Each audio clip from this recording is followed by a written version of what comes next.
very warm welcome here to another wine series looking at Austria. I do hope you're doing very well. Thank you for clicking by. Now, my channel is all about wine education. So if you are interested in a certain topic, such as Austria, you will find the information you need here. If you are studying the world of wine, these presentations typically follow the syllabus quite closely to WSET. So you will in fact find all the information you need for your studies. I hope they're going well. Okay, so welcome to our series here for Austria, Series 3, looking at the other wine regions outside of the Niederösterreich or Lower Austria. And it's a 5-parter. We'll go through 3 parts of Burgenland and then the Steiermark and Vienna. So we're going to look first of all at the Neusiedlersee. Now, of course, my pronunciation of Germanic is not the greatest, but I hope that is as close as you would like it. So the Neusiedlersee is our lake, an area around it we'll focus on in this part.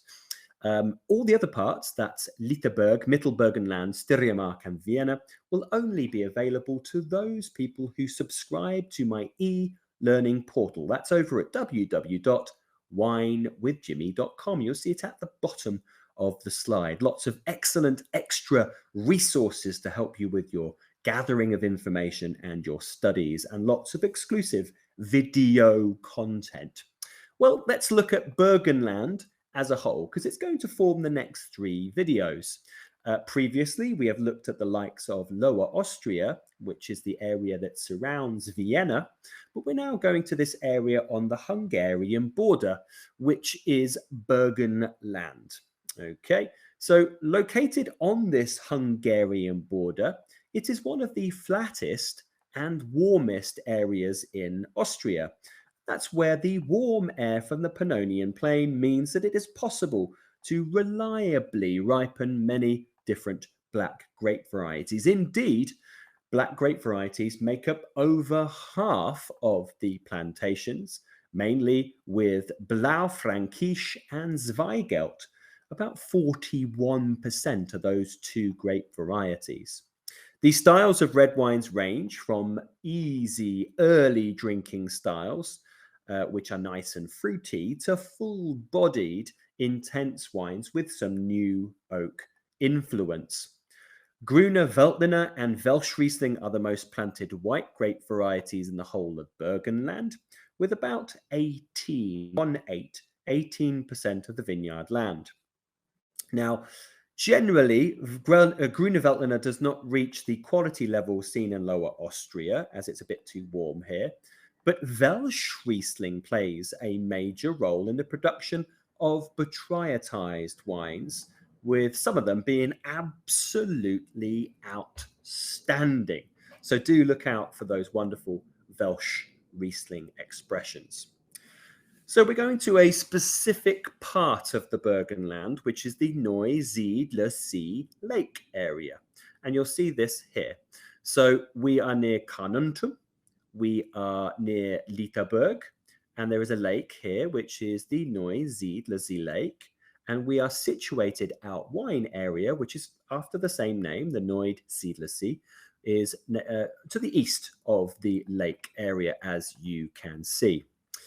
Now, Austria's Neusiedlersee wine growing area stretches from the hills and the wine capital of Gols, and then that goes all the way down through the flat Heideboden, down the melancholic Seewinkel area.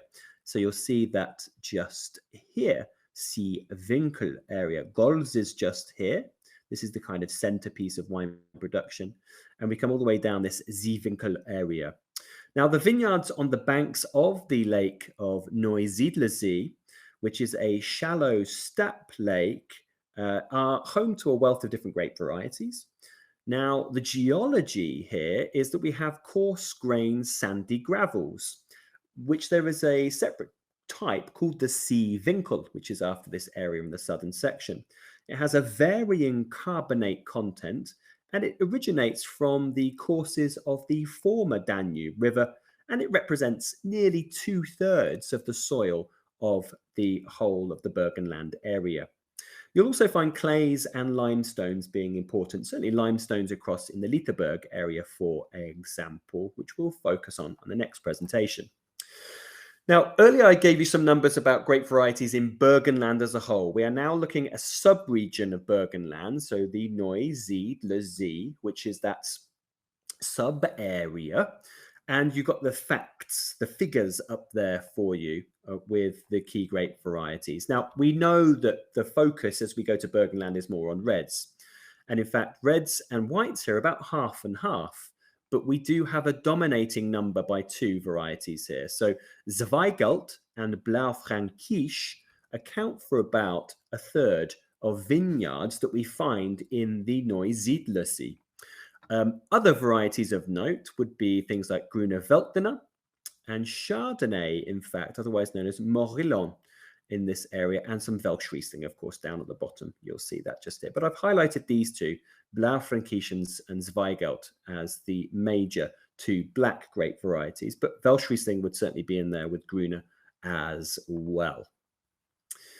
The climate of this area. So the vineyard area is named after the lake, and of course the lake will have an effect on this zone. The area generally is fairly flat, warm and humid.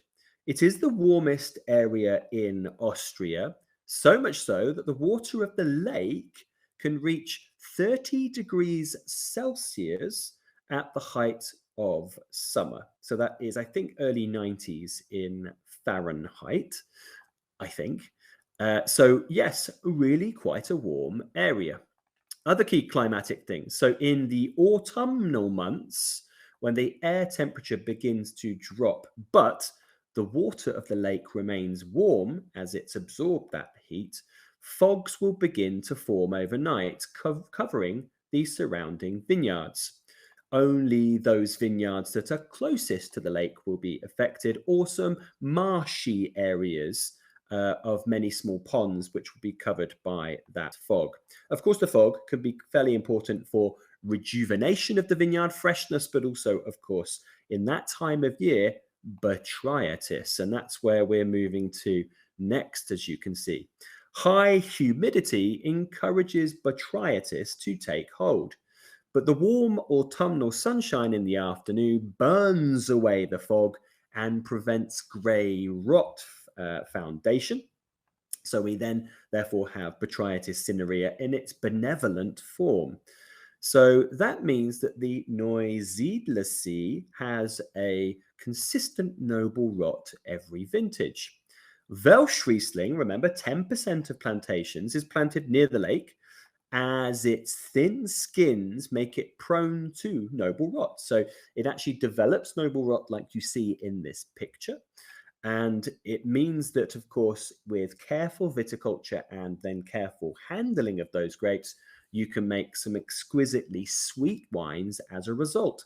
And there are some absolutely wonderful, outstanding Trockenbeeren Auslesers made from Welschriesling from the Neusiedlersee area. So do look out for that. And here you go. There's a label for you that you will see. So the TBA styles predominantly from Welschriesling, though other white grapes will be utilized and blended. These wines are very sweet with balancing high levels of acidity. They have noble rot characters of marmalade, but they're not oaked generally. They will be hand harvested over many, many weeks. They are premium priced, and they typically are outstanding in quality.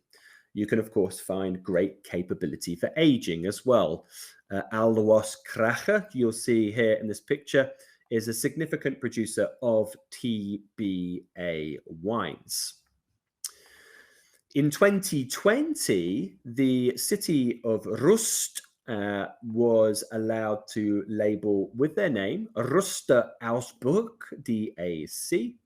And that's created for TBA wines that met certain requirements from the city of Rust, from this area. So that's what I've put on this picture. So Ruster means from Rust. Then we have the other terminologies. We have the Neusiedlersee DAC Classic. So this is what you tend to find as wine styles is that you either find varietals Zweigelt or blended between Zweigelt and Braufrankisch. The DAC for the red wines are based on Zweigelt.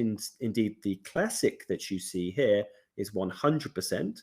They're red fruited, red sherry scented with no oak and typically medium acidity and medium to full body. They are good to very good and medium priced. But then you have the Neusiedlersee DAC Reserve. They must be a minimum 60% Zweigelt blended with Blaufränkisch, but maybe some Pinot Noir or Saint Laurent. They will be aged in oak, and they're good to very good and mid to premium priced. The producers such as Krutzler are very good for this production. So really a strong focus on the reds, despite it being 50-50. It's a real strong production of reds and then a focus on those sweet wines in this area. Okay, well, thank you so much for joining me on this journey looking at the wines of Burgenland of the Neusiedlersee. I hope you have enjoyed it. If you do have any questions or maybe some comments, perhaps you have been to this area. You've been to Vienna, you've been to the city of Rust, maybe you have been to the Lake Neusiedlersee, and you have seen the production here. You've tried the wines. Do you have some favorites? Please do get in touch. It would be great to hear from you. And if you do find yourself in the UK, do come and say hello at one of my facilities, potentially for a glass or bottle. I've been Jimmy Smith. Ciao for now. Goodbye.